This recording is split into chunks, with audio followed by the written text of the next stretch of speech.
guys! It's been a few months since I last did a walkthrough of my Hobonichi Cousin, which I use as my work planner, so I thought now would be a good time to show you how I've been using it recently. I've got my Cousin in a fabric cover from Sew What Else Is New, an Etsy shop which I'll leave linked down below. They have a lot of great fabric TNs and planner covers. This looks like TN style on the outside, but it's actually designed for bound planners like Hobonichis and Leuchtturms. It doesn't have strings on the inside. And as always, I'm using my Parker Urban Mechanical Pencil. So the inside cover has got a couple of pockets, and I keep these quite minimalist. I just have some cactus sticky notes, which I use for making extra reminders for myself of small appointments on busy days when I am likely to forget or miss something. I'll talk a bit more about that as I get into the weekly view. And then here I've got some smaller sticky notes which I don't actually use very much, but I do sometimes use them, like now when I'm making videos, just to highlight pages that I want to flip to. And I put a couple of stickers on the inside here. As you can see, this is the main pocket where the Hobonichi cover fits into. And then as always, I have a picture of my dog Panda here. And this card has traveled from cousin to cousin for about 3.5 years now. This is the 4th year that I've been using a Cousin, and I've kept this with me since the beginning. My friend gave this to me, and I think it sums up my job pretty perfectly. I don't use this yearly overview for anything. Sometimes I think that maybe I should, but I haven't thought of a use for it yet, and I do occasionally consult it when I need to check dates, usually in the future. So for example, if I need to plan something like an event for 2019, I do use this sometimes. I use the vertical yearly overview for a combination of listing events that I'm going to be attending, so it's mostly conferences and other chunks of time where I'm going to be away during the month. I put that up at the top. And then at the bottom, I list research projects that I need to be working on for that month. Sometimes I'm a bit overambitious, like August, like there's no way I'm going to get all this done, but I wanted to put all these projects somewhere so that I don't forget that this is what I should be working on when I've got free days. And then I use the actual dates here as an index for particular pages in the daily spreads, which I want to be able to refer back to later in the year. This is the 2nd year that I've been doing this, I think, and it works really well. You can see that from May onwards it's pretty blank. We're in August now and I haven't written anything down, and that's just because often at the time when I make an entry in the daily spreads, I'm not sure whether I'm going to need to refer back to it in a few months' time. So usually I wait until the first time when I need to check it and then I write it down, because then it's actually on my mind. So for the first couple of months I was pretty good about putting things in, and then I just kind of stopped, and I haven't needed to find anything yet that I couldn't find, if that makes sense. It's usually for the first 6 months this is not so necessary, and then when I move into the second 6 months of the year, because the daily spreads are getting more and more full and there's more information in various parts of the planner, it becomes harder to find it just by flipping through, and that's when this really comes into its own. So I think in the second half of the year that I'll probably be making more notes about things that happen, things that I've got on the daily pages. Because as I'll discuss when I get to it, the daily pages are mostly a list of collections basically, or work-related notes about more long-term things, not tied to a specific day. They're more about a specific topic. So for example, this is a list of summer projects that I'd like to be able to check, and this is a long-term list of research projects that I've got in mind for the future. So stuff that I want to be able to refer back to over and over again, and also maybe in subsequent years, because I do refer to my previous year's Cousins when I've made some kind of notes about, like, say, a book proposal idea, and I write it down in my Cousin, and then I know that it's there, and when I archive the previous year and put it on the shelf, occasionally there's something that I need to check again. So it's really useful having this so that I don't have to wade through pages and pages of daily spreads. So that's how I'm using the vertical weekly spreads. Then I use the month on 2 pages as a very basic bird's eye view overview of what's coming up, but I don't really use it to consult. I use it more for planning out what I'm hoping to accomplish in that month in terms of research projects, because my job as a lecturer is a mix of teaching, research, and admin. And there's, a lot of other bitty stuff that goes into it, like just kind of various one-off things, conferences, all kinds of stuff. So it's a lot to juggle, which can be very overwhelming for me at least. And so sometimes I like to be able to go into the monthly spread and just see, okay, what's happening this month? How many days am I away? How many days am I in university? Which basically means I won't be able to get any research done. And then how many days does that mean I've got left that I can do all of these projects? So if I've got a list like this list here of all of this research that I wanted to get done in August, which, not going to happen, but they don't all have to be done urgently. So this was kind of an ambitious list of what I was hoping to be able to work on. So I kind of mark off the days when something is happening, like this is a summer course that I'm going to be teaching next week. So that means that week is just cancelled out. Basically, I can't do anything else during that week because it's so intensive. And then these are possible dates when, say, one of my colleagues is going to be around, and so maybe we could work on something together. And then these are some other potential times when I could work on X project or Y project. That's how I use this. So I don't usually use it to mark out my schedule or holidays or anything like that. I use it more as a planning tool rather than something that I refer to, if that makes sense. I use it as in when I need it, rather than getting appointments and putting them in here. I just put them in the weekly spread. A couple of years ago, I did used to use this as kind of like a mini weekly spread at a glance, like the way that I think a lot of people use the month on 2 pages, which is just kind of an overview of everything you've got going on in the month. And I found that I felt like I was wasting a lot of time reduplicating things. So like, say I had a dentist appointment, I would put it in the weekly spread and then go and put it here. And I just felt like I only wanted to have to write things down once in one place, because then sometimes I was kind of unsure as to whether I should check the weekly spread or the monthly spread. And I felt like they were competing for my attention almost, and that was making me feel anxious, which is not what a planner should be doing. So that was when I decided just to forget about the monthly spread, put everything in the weekly spread, because that's really the heart of my planning system for the cousin, and use this more just as a tool that I have there when I need it, if that makes sense. So I do occasionally put events in, but that's really more when I'm in a mood to do this sort of month at a glance type planning, where I want to see how many days I'll have available for research. And so I put in things that I know will take me away from research time, basically, and then try to kind of work around those things and plan out the rest of the month. And usually then it doesn't go according to plan, because when it gets close to the time, things actually end up changing. And so, for example, in August, I was originally going to go to a conference this week and then couldn't go because we took in a foster dog who we've now ended up adopting, and it was just too much for James. I felt like I couldn't leave him with 3 dogs, one of them a new foster dog. It was just quite difficult at the beginning. And so I have a colleague that I was working on this particular project with, and so she could go, and it didn't need both of us to go. And so then I got that week back.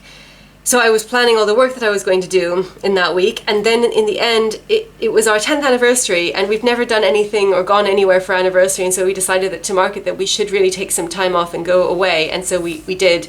We went to Somerset this week, which was really nice.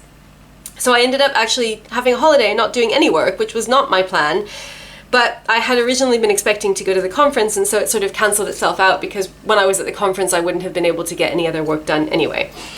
So that's kind of how I use the monthly spread. I also occasionally use the monthly spread to write down things that I want to get done sometime during that month, but I'm not sure which week to put them in. So it's basically just to catch a holding place so that I know that those things won't get lost, so that they're somewhere. Recently I've kind of stopped doing that, and I've just started putting them in a weekly spread in the month, and then I can always bump them if I don't do it that week. But this is also something that I occasionally use this space for. I feel like this monthly spread is a little bit underused. I think I've mentioned that before, but I'm happy with the way I use it, and I like having it in the planner because if I need it for this type of, I guess not really big picture planning, but basically kind of mapping out my free days for research, it's useful for that. And if I just think that's what I use it for, it's fine. And then I think I don't feel the pressure that somehow I should be using it more, because that's the way that it works for me. So then if we go to the weekly spread, like I mentioned, the weekly spread is really the core of my planner. This is where most of the stuff that I do goes on.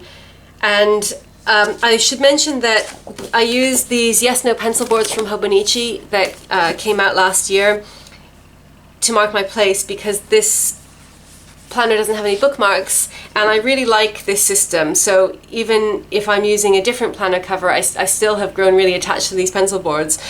I think I mentioned this before, I love these yes/no designs, and I bought them specifically because I find it very difficult to say no, and I end up getting overwhelmed with too many work projects, and so I thought that this would be a perfect way of reminding myself to work on saying no if I keep it open to the no page, the no side. So that's the one for the monthly, and then for the weekly, I'll show you last week, because like I mentioned, this week has had very little going on since I've been away, which is quite a novelty and very, very nice. So if we start here, I use this undated part of the spread to write down either things that I just need to keep in mind, like phone numbers, email addresses, something that I have to write down somewhere during the week and be able to refer back to, but doesn't really belong to a particular day. I usually put that type of thing at the bottom. And then here I put down either things that are going to happen during that week, but I'm not sure when. So for example, at the top here, I was at some point earlier, I think last month, was planning to meet with a colleague for 2 or 3 days this week to work on a project together, and we weren't sure which 2 or 3 days. So I just put a note here to myself to remember that this was going to happen sometime during this week, so that I wouldn't forget and end up booking a whole bunch of other stuff and not having any days free for that. So I put that kind of thing on, and then I also do like kind of make notes for myself, like what I mentioned earlier when I was showing you the monthly spread. If there's something that I think is going to have to get done at some point during the week, I'll just put it, I'll list it under a future week. So like for example here, if I know that I need to do something this week, this is quite far in advance, but just to give you the idea, I would just write it here. And then I know that it's there, I don't have to worry about forgetting about it. When I come to that week, I'll see it, and then I'll slot it into one of the days. And that works really well, because I don't like having undone stuff on this list, so I always try to slot them into a particular day so that I feel like they've got a time slot allocated to them and they're not just drifting around somewhere on the week and I might forget them. So this actually is quite a safe way of allocating to-dos, I feel, because I always remember to check this, just because it bugs me if there's something there that hasn't been crossed off. So usually when I have a few things on this list, sometime in the start of the week, I'll look for a day when I think I'll be able to slot it in, whatever it is, and then I list it under that day, and then I cross it off of here, and then I know that it's been allocated to a day, and I'll deal with it when that day comes. And then if I can't do it on that day, then I'll bump it, but at least it's in the system then. It's not just here on the side. So that's what this is for. And then the weekly spread is where I write most of my to-dos and also appointments.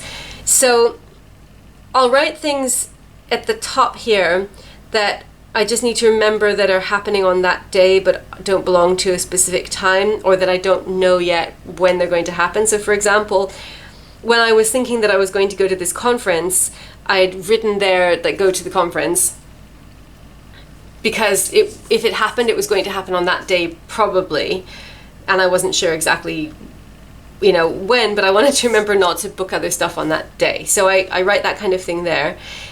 Sometimes I'll also write them at the top here. So this very top, right below the date, is just blank. There are no grids there.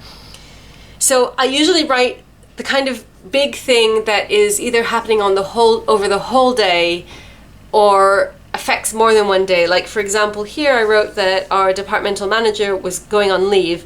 I was going to be on leave for the following 2 weeks. So I needed to remember that because it's, you know, useful to know, like, you know, if I need to do something with her and she's not there. So I put that in there because it's starting on this day, but it's actually kind of a bigger thing. Whereas here in these couple of slots before the hourly spread starts, I will usually put in the thing that's probably going to be the main focus of the day in terms of work. So this is where I put in my colleague's name because I knew that, as it happened, that these 3 days were allocated to the project that we were doing together, but I didn't have an exact time frame yet. Then when the hourly starts, I use these just strictly for appointments. So you can see that usually the earliest hours are blank because I hate getting up early and avoid it if at all possible. So it starts at 5 a.m. And so occasionally I do end up using some of these for extra notes about things that are happening that day. Like here, someone was coming to fix our washing machine, and so I wrote it in here because I wasn't sure what time they were coming and I'd run out of room further up. And I know I'm not going to be doing anything between 5 and 6 a.m. This was quite early when I had to leave to go to Cardiff to visit my colleague. I had to catch a 7:45 train, which is very early for me, so that's about the earliest that I will ever need to write anything in here. And then I just write appointments as they come up or things that are happening at a particular time. You can see that this week is not that full, and that's because for a lot of these days I was doing one thing all day, and so I didn't need to break it down into smaller time slots. And I was doing these things with someone else. So on this day I was working with my colleague, this day also working with the same colleague, this day working with a different colleague, and then again this day working with a different colleague. So when I'm on my own working on different projects, I'll often use the time slot to break them into smaller components. So for example, if I'm writing an article, I'll say, okay, 10 to 11 I want to start the introduction, and then 11 till 12 maybe I'll have to take the dogs for a walk, and then when I come back I'll do X, Y, Z. So I do actually use the time slots and break things down into very small components, which sort of helps me feel like I've got a structure rather than just thinking, oh, I have to write this article today. It kind of makes me feel like I've got a few smaller tasks, and I find that can be quite helpful. But when I'm working with another colleague, I sometimes do that, but quite often I don't, because it's a different sort of rhythm when you're working with somebody else. Like I feel like I don't need to plan things in the same way necessarily. So that's why there's a lot of blank space here, because I was just doing one thing or had one meeting all day. After about midnight, so this is a 24-hour spread, which I love because I think, first of all, it's great for people with different types of schedules, like, you know, people who work shifts or who work nights or who want to track sleep, or there are all kinds of different reasons why I think it's fantastic having the 24-hour spread available.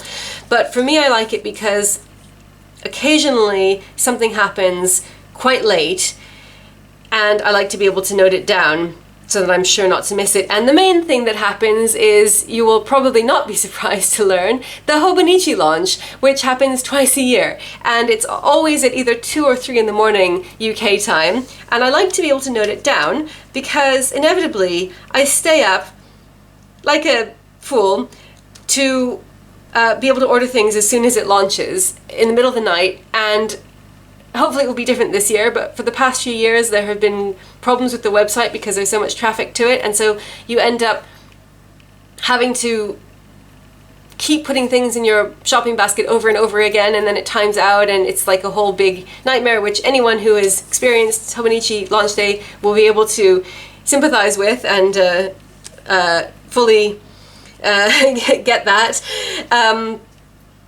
And anyway, the upshot is I end up being really tired the next day. So I know this sounds ridiculous, but I have told myself that in future on launch days I should try to put them in my planner and not organize anything early the next morning.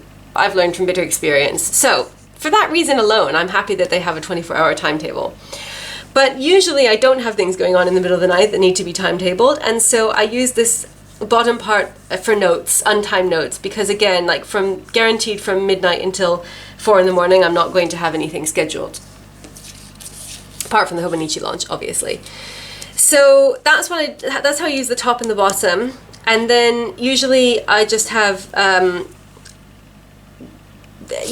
save the rest of this for the timed appointments, because if I end up running out of room down here and up here, then what I would do instead is switch to a daily page. So like I mentioned, I use the daily pages for a mix of different types of notes, not necessarily just things that belong to a particular day. But if I have a day that's really complicated with lots of bitty to-dos that I need to remember, and these are usually days when I'm in university as opposed to working from home, because those are the days when, I see lots of people and they say, can you email this, and can you write this, and can you send me this, and I need a reference, or blah, blah, blah, blah, blah, like lots of different stuff happens. And just to be able to feel that it's not getting too cramped here, I'll move to a daily page, and then I have lots of space to write down all of the to-dos and things that I have to remember while I'm in university, and tasks that I get given to do when I get home. So I always have to try to remember, when this starts getting full, don't keep trying to put more stuff in here, just switch to a daily page, because that's one of the things that they're for.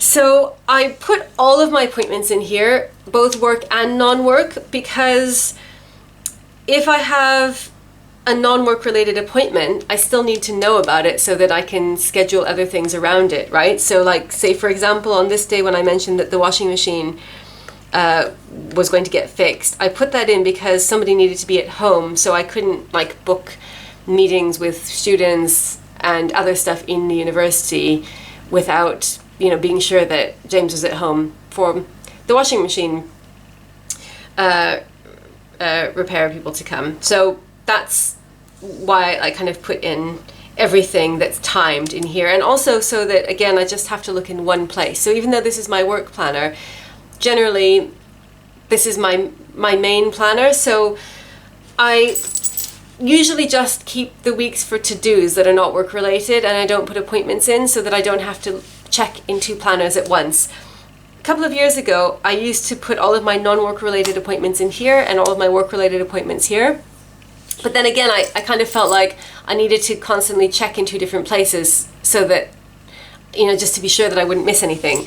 So now if it's anything, like here our newly adopted dog, Pet, went for a scan, and fortunately everything turned out to be fine. But I put that in here because, again, it affects what else I can do on that day. So that's how I use the weekly spread. The other thing that I have started doing just in the last few months is noting my work hours here.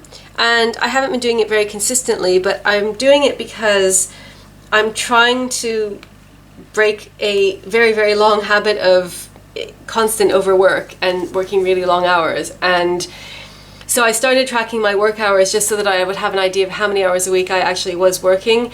And then, even if I can't get it down to what's actually in my contract, at least I have an idea of how much I'm doing, and I can think, okay, like, I'm trying to sort of cultivate the habit of taking time off, which is something that I've, never done before at all. And I think it's really important. So I put that up there. I didn't finish it this week because sometimes it gets a bit messy, and it can be sort of hard to divide things, because especially if I'm working at home and I stop to do something home related or take the dogs out, and I have to calculate those hours, and so so there have been a few days when I just haven't managed it. So I started off calculating it, and then by the end of the week I'd kind of given up. So I don't have a total for this week, but usually if I do it properly for the whole week, then I'll add up all the hours and put a total at the top. So let's see, just to show you. So that was, let's see, days when I've had some time off, when it was like 38, and then this one is 54. So yeah. Now the daily spreads. So as I mentioned, I use the daily spreads as a combination of daily notes for intensive planning days when there's a lot of stuff going on, and all different types of work-related notes that aren't tied to a specific day. So for every month, I use the Remember This page at the beginning of the month to make a monthly index, and I write the days of the month on it here. And I use one grid line per number, so usually there are two in between the big lines, if that makes sense. And then I just write the topic for the day on the day. And if it's daily notes, then I just write daily notes, and otherwise I write, like whatever the heading is that I put at the top of the page. And if it's something that I think that I'm going to need to refer back to, I put an asterisk next to it. And this is a kind of way of marking things out that I think might be useful later, so that first of all, it's easier to find them within the month.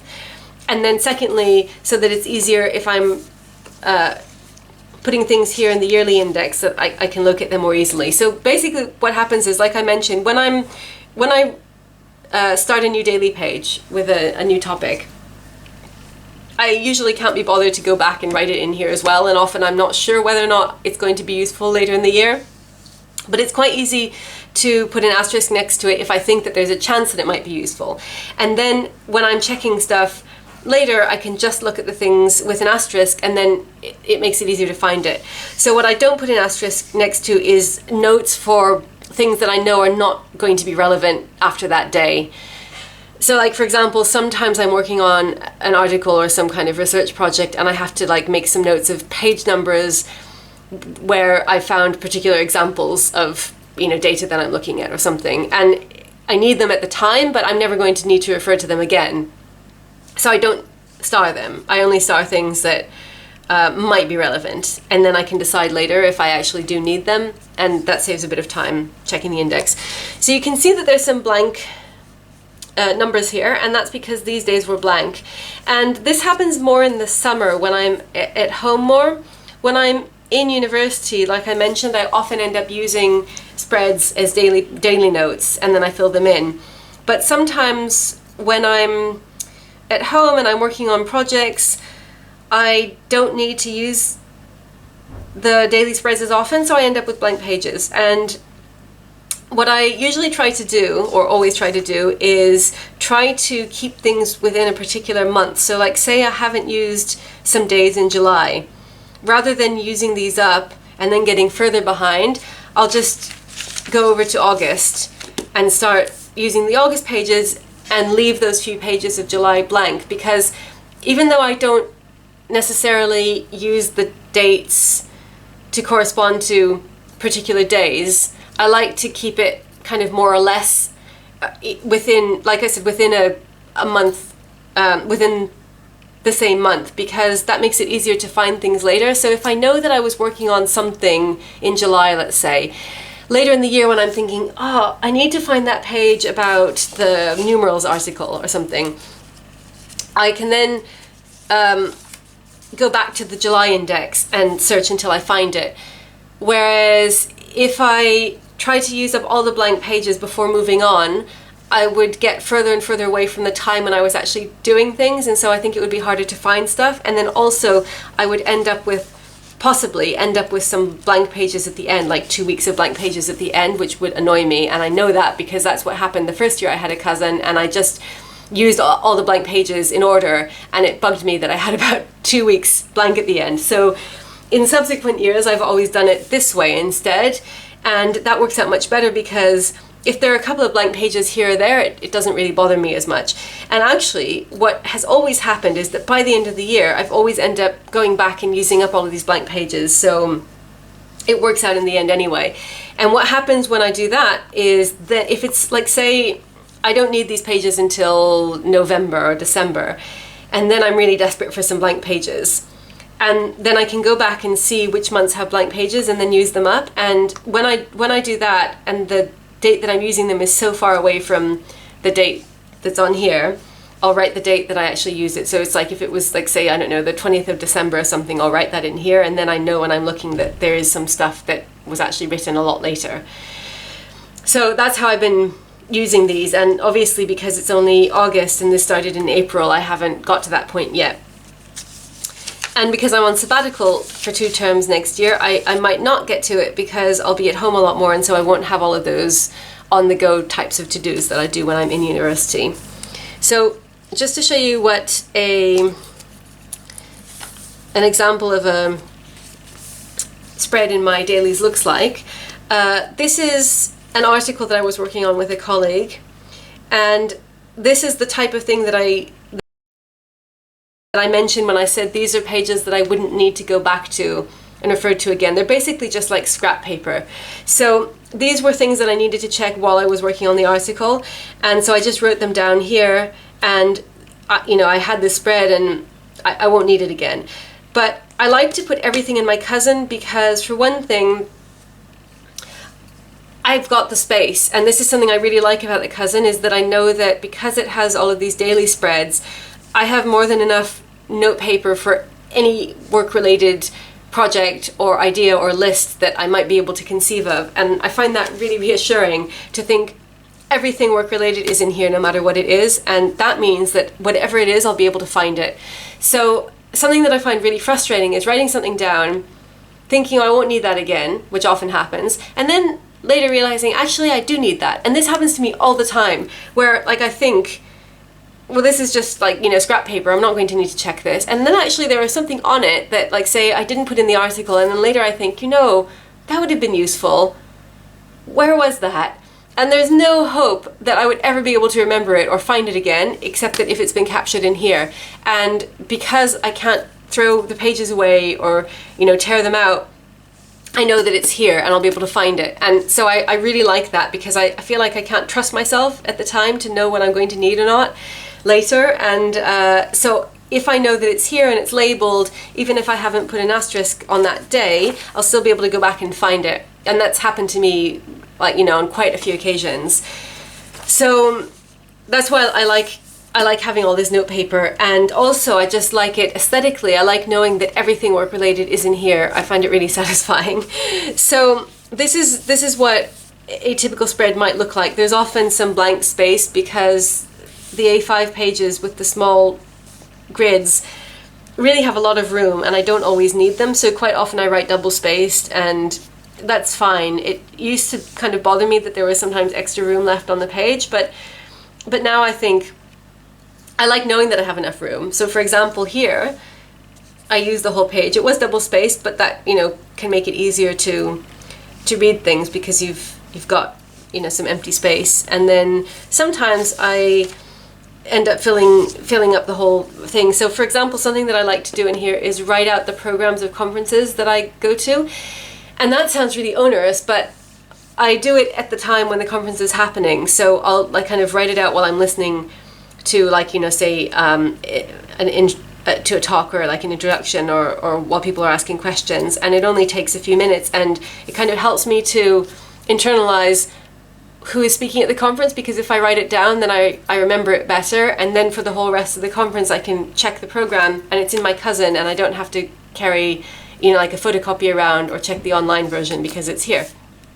So that's something that I do in real time. So like say the conference is on the 20th, I would write down the program on the 20th. So something that I try to do with the daily pages is keep the current day blank. So I can use up anything up to the current day for whatever I want. Like I said, it doesn't have to be related to that particular day. But I have to kind of make sure not to go forward into the future. So because I might end up wanting to use that day for the daily pages, and I do like it to have the right date. So if I started writing a list of something, let's say, and it ended up being longer than I anticipated and I need more than one page for it, then I would put the second page on a previous blank day so that I don't take up the current day or the next day, if that makes sense. Because I like to keep those available in case I need them. This is an example of a spread with daily notes. So this was a day where I had more stuff than I could comfortably fit onto the weekly spread, and I just decided to switch over to the daily pages because, like I said, I've got a lot of room in this and there's no reason to have to feel like I need to save space. So I just put the daily notes in there, and then there was plenty of room and it was much more relaxed. So that is how I use the daily spreads. And In the back I have another picture of Panda, and then this is a notebook that I keep all of my work-related passwords in. And I don't have much in the back here. I've got a couple of sheets with information that I need to consult like kind of over the course of the year that I haven't written out in my Cousin. Sometimes I write these sorts of things like departmental responsibilities and stuff. I write out in the Cousin so that I can always check them, because I like to have that. I like to have it in the book, like I said, and not have to worry about having bits of paper kind of wandering around. And then I have some library cards in here. And that's it. So that is how I'm using my Cousin. Like I said, I've been using this for 4 years and it's just the ideal work planner for me. I absolutely love it. So I hope that you enjoyed this. As always, thank you so much for watching, and I'll be back again soon. Bye!